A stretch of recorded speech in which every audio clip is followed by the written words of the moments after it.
હાલની અંદર ગુજરાતની અંદર લગ્ન નોંધણી કાયદામાં કોર્ટ મેરેજ બાબતે, લવ મેરેજ બાબતે ઘણી બધી ચર્ચાઓ થાય છે. મને ઘણા બધા ક્લાયન્ટના ફોન આવે છે કે સાહેબ કાયદામાં ફેરફાર થયો છે, પહેલો કાયદો આવી ગયો છે, મા બાપની સાઇનની જરૂર પડે છે કે ભાઈ નોટિસ મોકલવાનો પીરિયડ છે, સરકારે જાહેરાત કરેલી છે.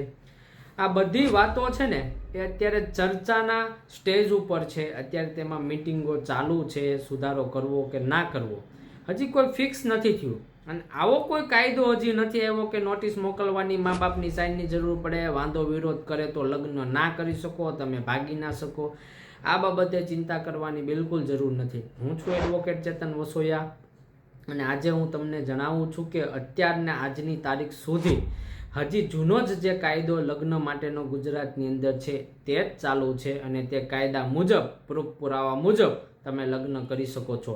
નથી મા બાપની સાઇનની અત્યારે જરૂરિયાત પડતી, એને પૂછવાની જરૂર નથી, એમને નોટિસ મોકલવાની પણ જરૂર નથી અને કોઈ વાંધો વિરોધ ઉપાડે તો કોઈનું ચાલતું નથી. છોકરા અને છોકરી બંનેની મરજી હોવી જોઈએ, બંનેની પાસે પ્રૂફ પુરાવા પૂરા હોવા જોઈએ અને બંનેની ઉંમર પૂરી હોવી જોઈએ એટલે લગ્ન તે કરી શકે છે.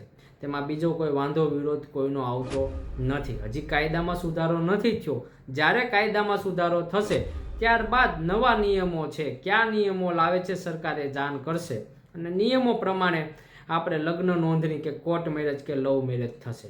વધારે માહિતી માટે અમને ફોન કરો.